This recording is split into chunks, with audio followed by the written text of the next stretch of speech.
Dear, स्वागत करता हूं आप सभी को, जितने भी हमारे जीएनएम सेकेंड ईयर के स्टूडेंट हैं। आज का वीडियो होने वाला है, चूँकि जानते हैं कि इससे पहले 4 दिन आपको चारों सब्जेक्ट का एक एक वीडियो दे चुके हैं इस सप्ताह में। तो आज आपका जो है MSN 1 और MSN 2 जो कि पेपर नंबर 1 होता है और ये पेपर नंबर 2 होता है।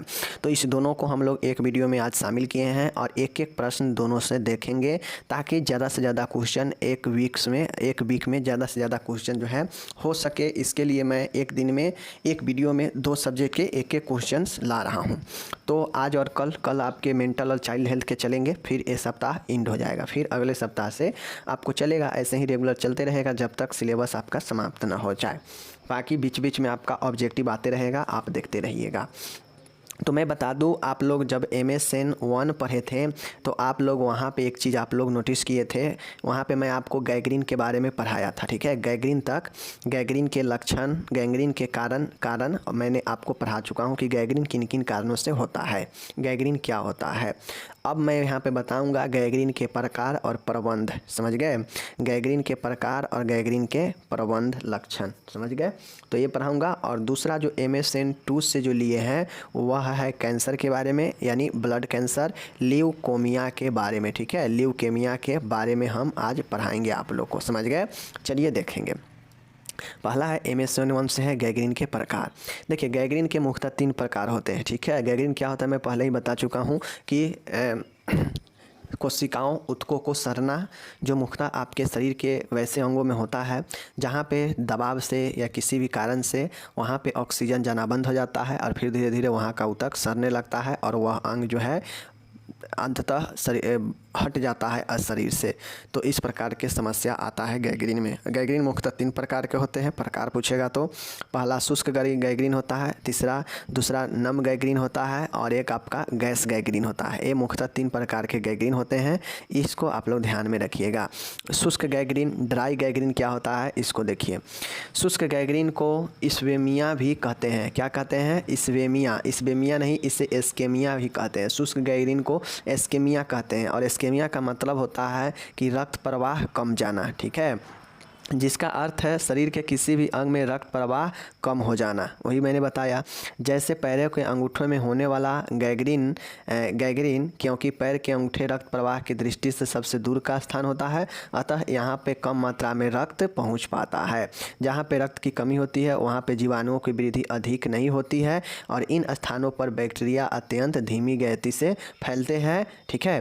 गैंग्रीन के प्रभाव के कारण यह भाग काला रंग हो जाता है। इसका मुख्य कारण जीवाणु के द्वारा उत्पन्न सल्फर डाइऑक्साइड एवं रक्त के हीमोग्लोबिन में अभिक्रिया होना होता है, ठीक है। शुष्क गैंग्रीन से ग्रसित अंगूठे को हटाने के लिए सर्जरी की आवश्यकता नहीं होती है। प्रायः ये शेष पैर से स्वतः ही अलग हो जाते हैं। साथियों, गैस गैंग्रीन जो होता है, देखिए हम लोग पढ़ रहे हैं शुष्क गैंग्रीन, ठीक है, ड्राई गैंग्रीन। अब ड्राई गैंग्रीन ये होता है कि इसमें जैसे पैर के अंगूठे में अगर गैंग्रीन होता है तो पैर के अंगूठा हमारे शरीर से सबसे दूर होता है, ब्लड हृदय से सबसे दूर होता है, तो वहाँ पे ब्लड पहुँचने में भी जो है समय लगता है, ठीक है। और वहाँ पे कम ऐसे भी जो है आपके ब्लड जाते हैं, तो वहाँ पे जो अंगूठा में अगर ब्लड के प्रवाह कम होता है तो वहाँ का जो टिश्यू होता है वह नष्ट होने लगता है, सड़ने लगता है, काला पड़ जाता है। तो अंगूठा में जो गैंग्रीन होता है उसके लिए कोई सर्जरी की आवश्यकता नहीं पड़ती है, वह ऑटोमेटिक स्वतः ही धीरे धीरे आपके पैर से अलग हो जाएंगे। इस प्रकार की कंडीशन आ जाता है। अब ये क्यों होता है? क्योंकि जहाँ भी ब्लड के प्रवाह कम होता है वहाँ पे कोई भी जीवित जो है, चाहे वो सूक्ष्म जीव ही क्यों ना हो, वहाँ पे नहीं रहेगा। वह जो है सूक्ष्म जीव यानी बैक्टीरिया भी वहाँ पे कम रहता है, नहीं रहता है। अब जिसके कारण होता यह है कि जो सल्फर डाइऑक्साइड होता है और जो ब्लड का हीमोग्लोबिन है अभिक्रिया करता है और वहाँ पे क्या करता है, प्रभावित कर देता है। धीरे धीरे पैर के अंगूठा जो है बाहर होने लगते हैं, निकलने लगते हैं और एक समय ऐसा आता है जहाँ पे सड़ कर ऑटोमेटिक पैर से अलग हो जाएंगे, अगर आपके पैर के अंगूठे में, पैर के उंगली में अगर ड्राई गैंग्रीन हुआ है तो ड्राई गैंग्रीन शुष्क गैंग्रीन नॉर्मली आपके ब्लड प्रवाह रुकने के कारण होता है, जो इस्केमिया के कहते हैं, ठीक है। ये समझ गए। दूसरा है नम गैंग्रीन। नम गैंग्रीन का मतलब होता है कि वेट गैंग्रीन। वेट गैंग्रीन इस प्रकार का गैंग्रीन शरीर के उन अंगों में पाया जाता है जहां पर रक्त प्रवाह अधिक मात्रा में होता है, जैसे आंत, फेफड़ा एवं सर्विक्स। डायबिटिक पैर इसका मुख्य उदाहरण है, क्योंकि रक्त में शर्करा की अधिक मात्रा होने के कारण जीवाणुओं की वृद्धि अधिक तीव्र से बढ़ जाती है। ठीक है। नम प्रकार का गैंग्रीन अत्यधिक तीव्रता के साथ विकसित होता है। प्रत्येक प्रभावित भाग का रक्त प्रवाह अवरोधी होने से कुछ मात्रा में रक्त इसमें संग्रहित रहता है, जो जीवाणुओं की संख्या में वृद्धि के लिए उत्तम वातावरण बनाता है, उपलब्ध कराता है। साथियों, नम गैंग्रीन, वेट गैंग्रीन का मतलब होता है कि यह वैसे जगहों पर होता है जहाँ पे नमी बना हो, और उस नमी के कारण जो है जो गैंग्रीन होता है तो नम गैंग्रीन होता है। जैसे यह वैसे स्थानों पर होता है जहाँ पे रक्त का प्रवाह सबसे ज़्यादा होता है, जैसे फेफड़ा, आंत, सर्विक्स, मसल्स जो क्षेत्र है उस मसल्स क्षेत्र में सबसे ज़्यादा ब्लड सर्कुलेट होता है, और उसमें जो है नम गैंग्रीन होने का बहुत बड़ा चांसेस रहता है, क्योंकि नम गैंग्रीन जहाँ पे नमी होता है वहीं पे होता है, और गैंग्रीन क्या होता है तो वहाँ के ऊतकों का नष्ट होना, वहाँ के ऊतकों का जो है डिस्ट्रॉय होना, जिसके कारण उस अंग में कालापन आ जाता है और वह जो है क्षेत्र प्रभावित हो जाता है। तो ये नम गैंग्रीन आपके हो गए, समझ गए चीज़ को। और इस सबसे ज़्यादा जो होता है वह डायबिटिक पैर। डायबिटिक पैर का मतलब होता है कि जैसे किसी का अगर डायबिटीज़ है, वैसे रोगियों को पैर में अगर होता है तो वहाँ पे रक्त प्रवाह में जो है ग्लूकोज का मात्रा अधिक होता है, जो जीवाणु को क्या करता है, बहुत ज़्यादा वृद्धि करता है, और वहाँ पे और ज़्यादा जो है गैस गैंग्रीन। गैस गैंग्रीन का मतलब होता है कि यह एक प्रकार से नम गैंग्रीन का ही एक प्रकार होता है, जिसका मुख्य कारण जो होता है वह ग्राम पॉजिटिव गैस में मुक्त होने वाला जीवाणु होता है। मतलब हम लोग जानते हैं कि हमारे बॉडी में गैस का भी संचरण होता है, ठीक है ना। ऑक्सीजन क्या है, एक प्रकार से गैस ही है, तो हमारे इसी गैस के द्वारा यह जो है संचरण होने वाला जीवाणु होता है, जो उत्तरदायी होता है गैंग्रीन उत्पन्न करने का। ठीक है। देखिए, जो शुष्क गैंग्रीन था वहाँ पे जीवाणु कम था, उसका जीवाणु का जो संख्या था कम था, लेकिन इन दोनों में जीवाणु की संख्या अधिक है, क्योंकि यह जो है नमी है, और जहाँ पे नमी होता है वहाँ पे सूक्ष्मजीव ज़्यादा होते हैं, तो इसके कारण वहाँ पे गैंग्रीन होना ज़्यादा होता है। ठीक है। अब जो गैस वाला गैंग्रीन होता है तो उस गैस में मुक्त रूप से जो बैक्टीरिया जीवाणु होता है वह सीधे खुले घाव से होकर, मतलब जो घाव होते हैं उससे होते हुए सीधा शरीर के ऊतकों में प्रवेश करता है, एवं नीचे के मांसपेशी के स्तर में यह धीरे धीरे विकसित कर देता है गैंग्रीन को। इसके कारण प्रतिशीत स्थलीगन, टॉक्सिन, नेक्रोसिस एवं एडिमा उत्पन्न होता है, जिससे प्रभावित अंग फूला हुआ दिखता है। अब ये जो गैस गैंग्रीन होता है यह एडिमा का सबसे प्रमुख कारण होता है। अगर कहीं पे गैंग्रीन होता है और वहाँ पे सूजन है तो समझ लीजिए कि उसमें गैस गैंग्रीन भी है, और यही गैस जो है उसे मांसपेशियों के स्तर में वृद्धि करके रखा है और उसमें सूजन एडिमा करके रखा है। ठीक है। तो ये आपका गैस गैंग्रीन हो गया। यह तीसरा जो है आपका हो गया गैंग्रीन के प्रकार। ओके, चलिए अब आगे चलते हैं। अब यहाँ पे देखिए, अतः उस भाग को दबाने पर चरचराहट का अनुभव होता है, क्योंकि संक्रमित ऊतकों में गैस के बुलबुले एकत्रित रहते हैं। मतलब चरचराहट का, जैसे अगर किसी को गैस गैंग्रीन है, सूजन है, तो वहाँ पे दबाने पर कुछ आवाज़ सा आता है। ठीक है, चरचराहट का। तो इसका मतलब होता है कि जो ऊतक होता है वहाँ का संक्रमित, उसमें गैस के बुलबुले होते हैं, और उसको दबाने से वहाँ से चरचराहट की तरफ याद आता है, आवाज़ आता है। तो सीधा याद रखिए कि गैंग्रीन 3 प्रकार के, गैस गैंग्रीन, नम गैंग्रीन और शुष्क गैंग्रीन। ठीक है। शुष्क गैंग्रीन होता है जहाँ पे तरल पदार्थों का कमी होता है प्रवाह में, जैसे ब्लड वगैरह का। ठीक है। जो नम होता है वहाँ पे तरल पदार्थ ज़्यादा होता है, जैसे रक्त वगैरह, इसका प्रवाह वहाँ पे अधिक होगा, और तरल के तरह, नम के तरह ही गैस भी होता है। यह गैस जो है संपूर्ण शरीर तक जो है, जो संक्रमित ऊतक है उसके द्वारा जो है संपूर्ण खुले घाव से होकर मांसपेशियों तक पहुँचता है, निचले स्तर तक, और वहाँ पे यह प्रभावित करता है, और यह नम गैंग्रीन कहलाता है, और उसमें एडिमा होता है, समझ गए, सूजन होता है उस स्थान पे। तो ये आपका हो गया, दोनों समझ गए। चलिए अब हम लोग चलते हैं। गैंग्रीन का 3 टाइप्स है, ये इंग्लिश में दिया गया है, इंग्लिश वाले इंग्लिश में देखिएगा, यहाँ पे सब दिया गया है। ठीक है। PDF आपको डिस्क्रिप्शन में दे देंगे, समझने के लिए आप समझिए, हिंदी में इंग्लिश में लिखिएगा आप। ठीक है। अब हम लोग देखेंगे गैंग्रीन के लक्षण और प्रबंध को, मैनेजमेंट और सिम्टम्स को देखेंगे। ठीक है। निम्नलिखित, ठीक है, गैंग्रीन का जो लक्षण है वह निम्नलिखित लक्षण है। पहला चलिए हम जो है इसके प्रकार के अनुसार लक्षण को देखते हैं, कौन कौन से लक्षण होता है। ठीक है। देखिए, शुष्क गैंग्रीन पहला है, सिम्टम्स ऑफ ड्राई गैंग्रीन, मतलब शुष्क गैंग्रीन। शुष्क गैंग्रीन के क्या लक्षण होते हैं देख लीजिए। जैसे प्रभावित अंग का भाग का रंग शुष्क लाल दिखाई देना, मध्यम में भूरे रंग एवं अंत में काले रंग। मतलब शुष्क गैंग्रीन में जो पहला भाग दिखाई देगा उस अंग का वह लाल होगा, मध्य वाला भूरा होगा एंड उसके लास्ट वाला काले रंग का होगा। ठीक है। नेक्स्ट है संक्रमण, उसका जो है कारण बन सकता है। लक्षण में संक्रमण होना, प्रभावित अंग ठंडा महसूस होना, प्रभावित भाग में संवेदनाओं की कमी होना, मतलब सेंसिटिविटी की कमी होना, मतलब छूने उने पर जो है महसूस नहीं होना, घाव होना, दर्द होना, ये सब लक्षण होता है आपके शुष्क गैंग्रीन का। सूजन होना, दबाने पर चरचराहट की आवाज़ आना, ये शुष्क गैंग्रीन का लक्षण हुआ। अब हम लोग देखेंगे नम गैंग्रीन का लक्षण, सिम्टम्स ऑफ वेट गैंग्रीन। ठीक है। वेट गैंग्रीन का नम लक्षण देख लीजिए, सूजन और दर्द होना, प्रभावित अंग के भाग में रंग के परिवर्तन होना। ठीक है। प्रभावित अंग शुरू में लाल दिखना, मध्य में भूरा और अंत में काला दिखना। तो लगभग सेम आपका लक्षण दिख रहा है, जो आपके शुष्क में था वो भी नम में दिख रहा है। ठीक है। तो बुखार होना, दबाने पर चरचराहट की आवाज़ और बदबू सहित घाव होना। तो ये सब जो है आपके क्या है, लगभग दोनों का सेम लक्षण दिखाई आपको दे रहा है। समझ गए चीज़ को। तीसरा है गैस गैंग्रीन का क्या लक्षण होते हैं, चलिए देखिए। गैस गैंग्रीन के जो लक्षण होते हैं वो प्रभावित भाग के अंदर गैस बन जाता है। ठीक है। घाव में दर्द होना होता है, घाव के आसपास सूजन हो जाता है, प्रभावित अंग से भूरे लाल रंग का स्राव निकलता है। तो ये आपके हो गए क्या चीज़, ये आपको हो गए गैस गैंग्रीन के लक्षण। तो ये गैस गैंग्रीन, साथ में घाव से बदबू आना, ठीक है ना, घाव से बदबू आना, अधिक पसीना आना, नाड़ी दर का तेज होना, तो ये आपके हो जाते हैं गैस गैंग्रीन। गैस गैंग्रीन भी बहुत खतरनाक होता है। श्वसन दर बढ़ना, तो ये गैस गैंग्रीन हो गया। ठीक है। अब हम लोग गैंग्रीन के प्रबंध देखेंगे कि किन किन तरीक़ों से गैंग्रीन का मैनेजमेंट किया जा सकता है। तो गैंग्रीन के निम्न तरीके से प्रबंध किया जाएगा। पहला है विसंक्रमित तकनीकों का प्रयोग करना चाहिए, मतलब जो संक्रमण से मुक्त हो वैसे तकनीकों का उपयोग करना चाहिए। उपयोग में लाए जाने वाले उपकरण का ऑटोक्लेव द्वारा विसंक्रमित किए जाने चाहिए, मतलब जो भी गैंग्रीन के देखभाल में उपयोग आने वाला उपकरण है उसको ऑटोक्लेव के द्वारा फिर से साफ करेंगे। मरीज को आरामदायक स्थिति और एकांत वातावरण प्रदान करना चाहिए। ठीक है। चौथा देखिएगा कि मरीज को प्रतिदिन 30 मिनट तक व्यायाम करने की सलाह देनी चाहिए। गैंग्रीन वाले मरीज को प्रत्येक दिन जो है व्यायाम की सलाह देनी चाहिए, जिससे ब्लड फ्लो अच्छा से हो सके। समय समय पर मरीज की स्थिति बदलते रहना चाहिए, पोजीशन बदलते रहना चाहिए। घाव को साफ करना चाहिए, क्लीन करके रखना चाहिए घाव को।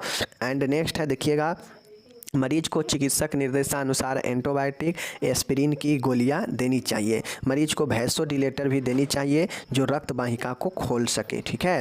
एंड नौवां है और आखिरी प्रबंध है कि गैंग्रीन का प्रबंध केवल सर्जरी द्वारा प्रभावित भाग को हटाना है, जिससे इसका और अधिक फैलाव ना हो। चूँकि गैंग्रीन एक फैलने वाला है, यह धीरे धीरे ऊतकों को क्या करता है, प्रभावित करते जाता है, वहाँ से ऑक्सीजन नष्ट होते जाता है। तो इस कंडीशन में जो गैंग्रीन का सबसे मुख्य जो उपचार होता है वह होता है सर्जरी। सर्जरी के द्वारा जो भी मान गए अगर पैर की अंगुली प्रभावित है, गैंग्रीन से सड़ चुका है, तो उसको सर्जरी के द्वारा हटा दिया जाता है ताकि और अंग में न फैले। समझ गए चीज़ को। चलिए अब हम चलेंगे नेक्स्ट प्रश्न की तरफ।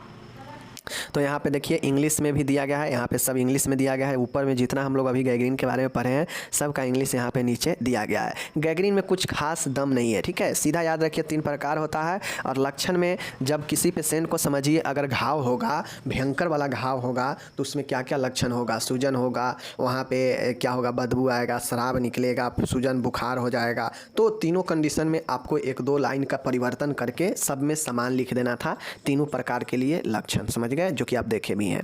और प्रबंध में वही है कि इसका सर्जरी के द्वारा इफेक्टिव है, जो भी भाग प्रभावित है उसको सर्जरी के द्वारा हटा दिया जाता है ताकि शेष भागों में न फैले। तो यही इसका एक परफेक्ट इलाज होता है गैंग्रीन का। आप लोग देखते होइएगा कि बहुत कोई लोग का अंगूठा हो या हाथ का हो, पैर का हो या शरीर के कोई भाग सड़ जाता है, मतलब वह गैंग्रीन हो जाता है, काला पड़ जाता है वहाँ पे, और सड़ कर ऑटोमेटिक बाहर निकल जाता है वो अंग। अगर नहीं निकलता है तो सर्जरी के द्वारा उसे हटाना पड़ता है ताकि और दूसरे ऑर्गेन में ना फैले। ओके ना। चलिए अब हम लोग यहाँ पे देखते हैं रक्त कैंसर के बारे में। और ये रक्त कैंसर आपका इस बार के लिए मोस्ट VVI प्रश्न है, इस चीज़ को आप लोग लिख कर रख लीजिए, आप किसी भी स्टेट से हैं। ठीक है। ब्लड कैंसर जिसको हम लोग ल्यूकोमिया बोलते हैं, क्या बोलते हैं, ल्यूकेमिया बोलते हैं। ब्लड कैंसर को इंग्लिश में ल्यूकेमिया बोलते हैं। इसका हम लोग टाइप्स भी देखेंगे, कॉज देखेंगे, ट्रीटमेंट और नर्सिंग मैनेजमेंट देखेंगे। चलिए शुरू करते हैं। रक्त कैंसर क्या होता है देख लीजिए। रक्त कैंसर क्या होता है देख लीजिए। रक्त कैंसर, ब्लड कैंसर या ल्यूकेमिया क्या होता है देख लीजिए। यह कैंसर का एक प्रकार है। क्या है? यह एक कैंसर का प्रकार है। बिल्कुल सही बात है। चाहे आपसे लंग्स कैंसर पूछे, सर्विक्स कैंसर पूछे, प्रोस्टेट कैंसर पूछे, ठीक है, कोई भी कैंसर पूछे, सब तो कैंसर का ही प्रकार है। तो यह एक कैंसर का प्रकार है जिसमें रक्त में श्वेत रक्त कणिकाओं में अनियंत्रित एवं तीव्र कोशिका विभाजन होते हैं। मैंने आपको पहले ही बताया, किसी भी ऑर्गेन का कैंसर पूछे, सीधा दिमाग में रखिए कि उस ऑर्गेन में जो होगा वह कोशिका के अनियंत्रित और तीव्र गति से विभाजन होने के कारण अपरिपक्व कोशिका बनेगा और वह जो है मिलकर एक गुच्छा बनाएगा, ट्यूमर बनाएगा और वह जो है क्या होगा, एक से जो है कैंसर सेल बन जाएगा, कैंसर के रूप में हो जाएगा और जिस भी अंग में होगा उस अंग के कैंसर के नाम से जाना जाएगा। इतना ये तो नॉर्मल है। उसी प्रकार से जो रक्त कैंसर होता है यह ल्यूकोमिया श्वेत व्हाइट ब्लड में होता है, ठीक है, व्हाइट ब्लड में होने के कारण इसीलिए जो है इसे ल्यूकोमिया कहा जाता है, ठीक है। अब ये होता यह है कि जो श्वेत रक्त, अब चूँकि हमारा कोशिका ब्लड में भी कोशिका ही है, ठीक है, तो ये जो कोशिका होता है श्वेत रक्त कणिका का, WBC का, उसमें जो कोशिका का जो विभाजन होता है वह तीव्र और अनियंत्रित होता है श्वेत रक्त में, ठीक है, जिसके कारण जो अपरिपक्व जो श्वेत रक्त कणुकाणु का निर्माण होता है। अब सेल जैसा बनेगा वैसा ही उसका निर्माण होगा। तो श्वेत रक्त कणिकाओं में जो है विभाजन हो रहा है सेल का, तो जो श्वेत रक्त कणिका है उसके रक्ताणुओं में कार्पस सेल्स में जो है निर्माण होता है इमेच्योर जो है सेल का, ठीक है। जो सेल क्या करता है कि श्वेत रक्त कणुकाणु में रक्त के अस्थि मज्जा में या लसिका तंत्र में जमा हो जाता है। जो क्या होता है, चूँकि हम लोग जानते हैं WBC हमारे जो है क्या होता है RBC के तरह ही ये जो है हमारा संपूर्ण शरीर में मौजूद है। बनता कहाँ है? बोन मैरो में। तो जहाँ बनता है वहाँ भी लसिका तंत्र होता है, वहाँ भी, और जो भी रक्त का रक्ताणु है शरीर में, वहाँ यह WBC का क्या होता है, छोटा छोटा जो है क्या होता है तंत्र जो है ट्यूमर के रूप में जमा हो जाता है ब्लड में और यही जो है क्या करता है ब्लड को संक्रमित करके कैंसर बना देता है, ब्लड कैंसर बना देता है, यही कोशिका सब मिल के, ठीक है। तो ये समझ गए कि श्वेत रक्त कणिकाओं में, ठीक है, श्वेत रक्त कणिकाओं में जो WBC श्वेत रक्त होता है उसके कणिकाओं का तीव्र उसके कोशिकाओं का तीव्र और अनियंत्रित रूप से विभाजन होता है, जिससे इमेच्योर श्वेत रक्त का जो है कोशिकाओं का निर्माण होता है और यह जो है रक्त में अस्थि मज्जा में और लसिका तंत्र में जमा हो जाता है और यही जो है कैंसर कहलाता है। समझ गए? चूँकि ट्यूमर है तो अगर अंग में होगा तो अंग में ट्यूमर बड़ा होगा, लेकिन यह ट्यूमर जो है ब्लड में होता है तो ब्लड में छोटा छोटा जो है तंत्र के रूप में, छोटा छोटा जो है कण के रूप में जमा होता है, ठीक है ना, और यही कैंसर के रूप में होता है। ओके, इंग्लिश दिया गया है, देख लीजिए। अब इसका प्रकार बहुत इंपॉर्टेंट है। WBC ल्यूकेमिया का प्रकार याद रखना थोड़ा सा आपके लिए डिफ़िकल्ट हो सकता है, बट कोई डिफ़िकल्ट नहीं है। देख लीजिए, रक्त कैंसर में समय अवधि एवं प्रभावित WBC के आधार पर निम्न प्रकार के होते हैं। मतलब जो रक्त कैंसर होता है ल्यूकेमिया, इसमें समय अवधि और प्रभावित WBC के आधार पर निम्न प्रकार होते हैं जो कि यहाँ पे दिए गए हैं, ठीक है। कुल 4 प्रकार के हैं, आपको याद रखना पड़ेगा। आपके सामने में यहाँ पे 5 प्रकार के हैं, ध्यान में आपको रखना पड़ेगा। ओके, पहला देखिएगा, पहला आप लोग देखिएगा एक्यूट लिम्फोसाइटिक ल्यूकोमिया। क्या है? Acute lymphocytic leukaemia. अब एक्यूट के मतलब क्या होता है मैं तो आपको बता चुका हूँ कि एक्यूट के मतलब होता है तीव्र, अचानक, ठीक है। तो यह जो है एक्यूट लिम्फोसाइटिक ल्यूकोमिया मतलब ऑल याद कीजिएगा, A for acute, L for lymphocytic और L फॉर ल्यूकोमिया, ठीक है। इसमें रोगी की लिम्फोसाइट्स में कैंसर हो जाता है। जो लिम्फोसाइट ब्लड में होता है ना, उसमें जो है क्या होता है, कैंसर हो जाता है, इसीलिए इसे एक्यूट लिम्फोसाइटिक ल्यूकोमिया कहते हैं। पहला याद रखिएगा अल। दूसरा है AML, याद रखिएगा acute myeloblastic leukaemia, acute myeloblastic leukaemia, ठीक है, याद रखिएगा। इसमें रोगी के ग्रेनुलोसाइट WBC कैंसर हो जाता है, ठीक है। इसमें जो है रोगी के ग्रेनुलोसाइट में कैंसर हो जाता है, याद रखिएगा, ठीक है। तो acute myeloblastic leukaemia AML acute myeloblastic leukaemia, इसमें जो होता है रोगी के जो ग्रेनुलोसाइट होता है इसमें कैंसर हो जाता है। तो ये आपके हो गए एक्यूट माइलोब्लास्टिक ल्यूकोमिया। नेक्स्ट तीसरा जो है हमारा वो है AML, एक था आपका M, ठीक है, AML दोनों समान है। एक्यूट मोनोसाइटिक ल्यूकोमिया, वो था क्या चीज़, ये आपका यहाँ पे क्या चीज़ था, माइलोब्लास्टिक, और यहाँ पे क्या है, मोनोसाइटिक, एक्यूट मोनोसाइटिक ल्यूकोमिया, और ऊपर में क्या था, एक्यूट लिम्फोसाइटिक ल्यूकोमिया, ठीक है, लिम्फोसाइटिक, मोनोसाइटिक और माइलोब्लास्टिक, ठीक है। तो ये है एक, इसमें रोगी के मोनोसाइट सेल में कैंसर होता है और इसीलिए इसे मोनोसाइटिक ल्यूकोमिया कहते हैं। नाम से स्पष्ट है, मोनोसाइटिक मतलब मोनोसाइट सेल में कैंसर होता है, ठीक है। उसके बाद है ल्यूकोसाइटिक, देख लीजिए लिम्फोसाइटिक, लिम्फोसाइटिक मतलब लिम्फोसाइट्स में कैंसर होता है, ठीक है। उसी प्रकार से माइलोब्लास्टिक मतलब ग्रेनुलोसाइट्स में कैंसर होता है। तो नाम से ही स्पष्ट है, बस आपको उसका नाम याद रखना है।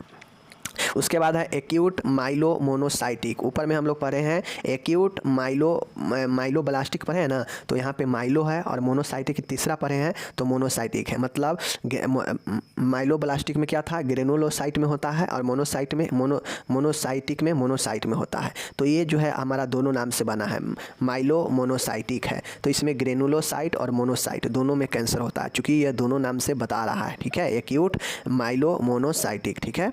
एंड आखिरी है पांचवा है, देखिएगा chronic lymphocytic leukaemia, CLL। Chronic मतलब लंबे समय का होता है और इसमें जो है ग्रेनुलोसाइट्स में क्रॉनिक कैंसर की स्थिति हो जाती है और यही जो हमारा क्रॉनिक लिम्फोसाइटिक ल्यूकोमिया होता है। चीज़ को समझ गए, कुल 5 प्रकार के हैं, याद रखिएगा। एक होता है लिम्फोसाइटिक, लिम्फ में समझ गए, एक होता है हमारा लिम्फोसाइटिक, एक होता है मोनोसाइटिक, एक होता है हमारा माइलोब्लास्टिक, ठीक है, जो ग्रेनुलोसाइट में होता है, और एक हमारा मोनोसाइटिक है जो हमारा ग्रेनुलोसाइट और मोनोसाइट दोनों में होता है, और एक हमारा है क्रॉनिक लिम्फोसाइटिक एनीमिया जिसमें ग्रेनुलोसाइट में क्रॉनिक कैंसर होता है। तो इस प्रकार से पांचों को आप लोग 2 बार देखिएगा तो याद हो जाएगा, बहुत इंपॉर्टेंट है इस बार के लिए, समझ गए। चलिए अब कारण देखिए, कारण क्या होता है ब्लड कैंसर होने का। ब्लड कैंसर का एकल एवं वास्तविक कारण पता नहीं है एवं रोगी को किसी लक्षण के उपचार के दौरान ही इसका पता चलता है।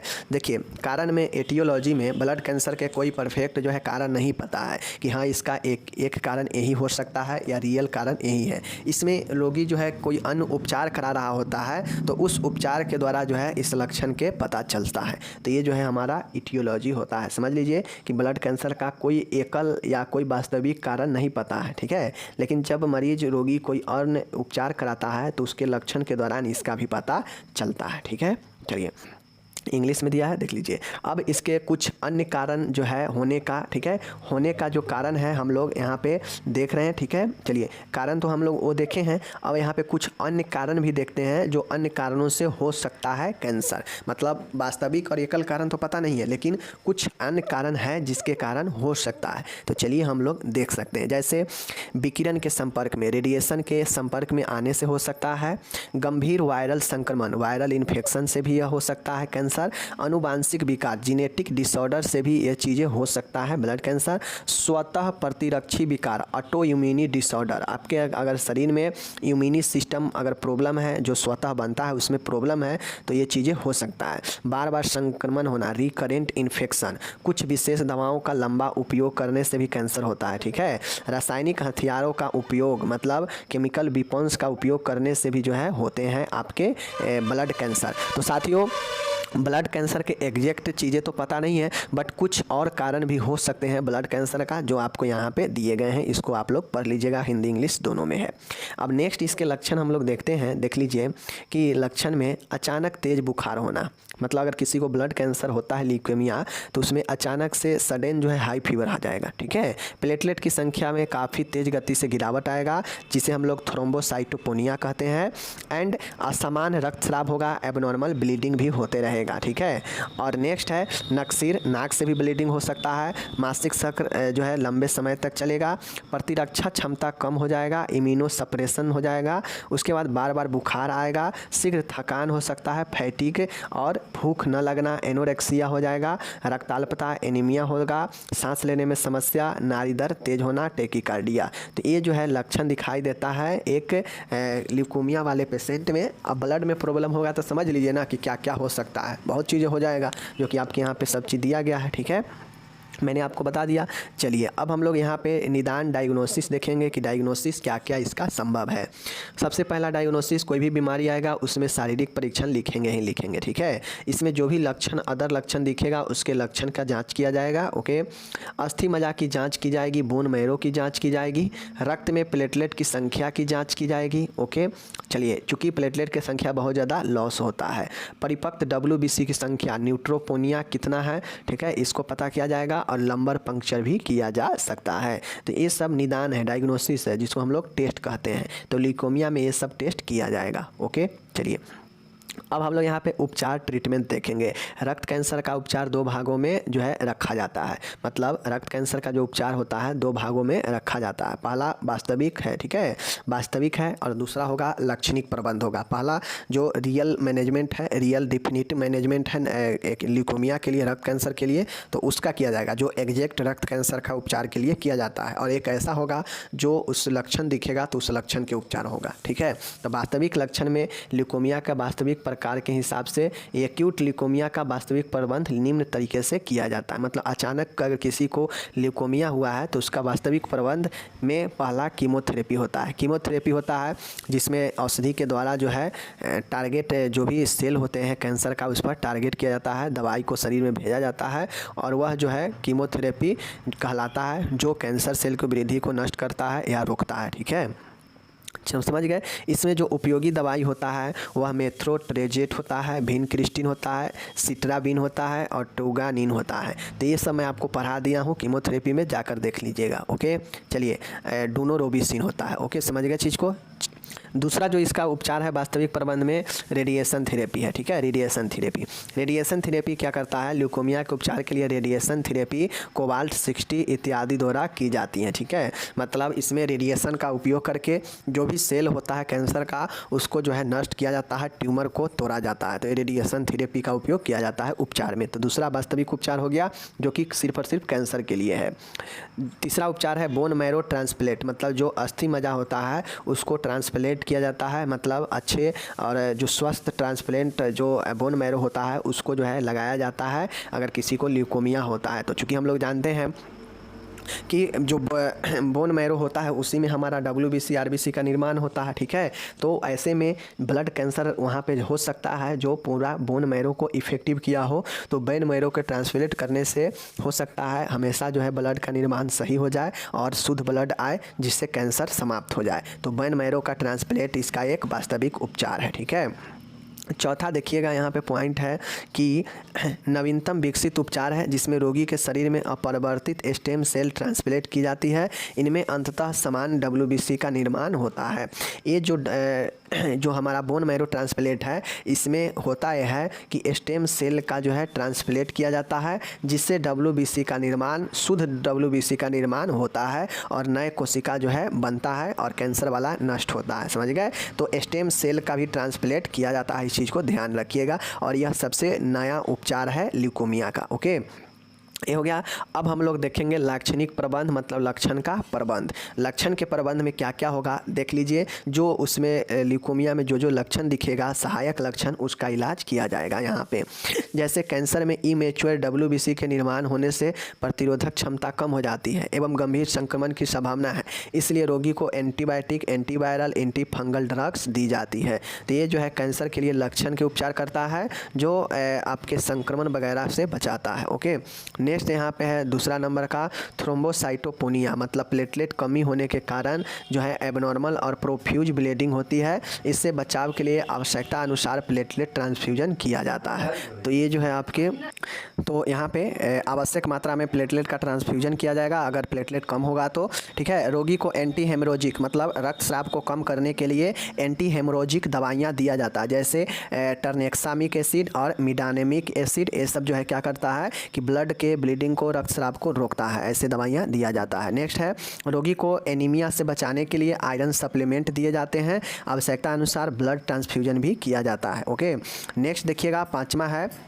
कि रोगी को नियमित रूप से स्टेरॉयड प्रदान किए जाते हैं। और ये 5 जो पॉइंट देखे हैं ये सब लक्षण का उपचार करता है। जैसे प्लेटलेट के कम हो, ठीक है, प्लेटलेट की कमी हो। तो देखिए लक्षण के प्रबंध का मतलब है कि जैसे ब्लड कम जाएगा, इसमें प्लेटलेट कम जाएगा, ठीक है। बोन मैरो अगर ख़राब हो जाए, बोन मैरो तो वास्तविक में था, ठीक है। जैसे उसके बाद अगर एनीमिया हो जाएगा, तो ये सब लक्षण होता है। तो ये सब लक्षण का उपचार किया जाएगा जो कि मैंने बता दिया, ठीक है। अब हम लोग यहाँ पे इसका इंग्लिश यहाँ पे दिया गया है। अब हम लोग चलेंगे नर्सिंग प्रबंध की तरफ। ठीक है, आपको लिखना पड़ेगा नर्सिंग प्रबंध। नर्सिंग प्रबंध नर्स के द्वारा किए गए प्रबंध होते हैं, समझ गए। चलिए, एक कैंसर वाले पेशेंट के लिए नर्स क्या क्या कर सकती है देखिए। रोगी को दर्द की गंभीरता एवं स्थान पूछकर नोट करें। अगर नर्सिंग रोगी का दर्द हो रहा है तो पूछिए कि दर्द कहाँ पे है, कैसा दर्द है, और नोट करें। ओके, रोगी को दर्द के लिए एनाल्जेसिक प्रदान करें। अगर रोगी को दर्द है तो उसे एनाल्जेसिक दर्द निरोधी दवा देंगे। ठीक है। तीसरा है, रोगी को अन्य दवाइयाँ जो कीमोथेरेपी में शामिल है नियमित रूप से दी जानी चाहिए। अगर कीमोथेरेपी में जो दवाइयाँ दिया जा रहा है उसको नियमित रूप से दिया जाना चाहिए नर्स के द्वारा।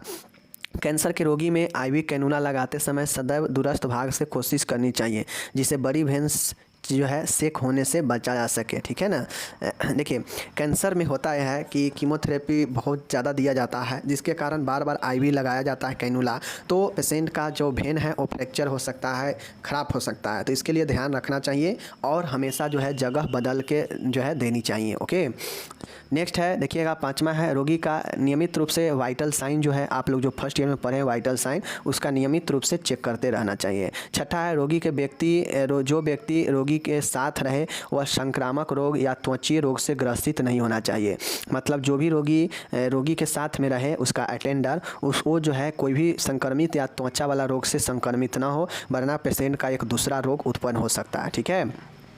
परिचित को मास्क लगाने के बाद ही रोगी के पास जाने दे, ताकि पहले से जो मरीज कैंसर से था वह बाद में और कोई बीमारी को अपने अंदर ना झेले, ऐसे होना चाहिए। समझ गए। रोगी को चल रहे इन्फ्यूजन समाप्त होने से पूर्व ही नया इन्फ्यूजन सॉल्यूशन तैयार रखना चाहिए। जैसे रोगी का जो भी इन्फ्यूजन चल रहा है शरीर में आईवी के द्वारा, अगर पहला बोतल समाप्त होने पर है तो दूसरा बोतल तैयार रखे, ताकि कंटिन्यूटी टूटे ना, जैसे ही ख़त्म होने वाला हो दूसरा शुरू कर दे। ठीक है, ये हो गया। नौवां यहाँ पे देखिएगा, रोगी की इनटेक आउटपुट चार्ट मेंटेन करना चाहिए कि रोगी का जो कितना जो है सब चीज़ इनपुट और आउटपुट है। ओके, रोगी को चिकित्सक द्वारा निर्देशित एंटीपायरेटिक दवाइयाँ प्रदान की जाती है। अब आप लोग समझिए कि एंटीपायरेटिक किस लिए होता है, फर्स्ट ईयर में बहुत पढ़े हैं। ठीक है। रोगी को ब्लीडिंग साइट को कंप्रेशन करना चाहिए, मतलब दबा के रखना चाहिए जहाँ से ब्लीडिंग हो रहा हो। ठीक है। दूसरा है हाइपोक्सीमिया, मतलब हो सकता है पेशेंट को ब्लड में ऑक्सीजन की कमी हो तो तुरंत जो है O2 देना चाहिए, ऑक्सीजन प्रदान करनी चाहिए। किसी भी प्रकार के जटिलता कॉम्प्लिकेशन को शीघ्रता से नोट करें व डॉक्टर चिकित्सक को सूचित करें। और इस प्रकार से आप एज ए नर्स 13 पॉइंट लिखा गया है, आप इसमें चाहें तो और सारा चीज़ें जो है कैंसर वाले पेशेंट के लिए, ल्यूकोमिया वाले पेशेंट के लिए आप नर्सिंग प्रबंध बता सकते हैं। ओके, चलिए मिलेंगे अगले वीडियो में। PDF डिस्क्रिप्शन से आपको मिल जाएगा। थोड़ा सा डिस्टर्बेंस हुआ होगा, इसके लिए सॉरी।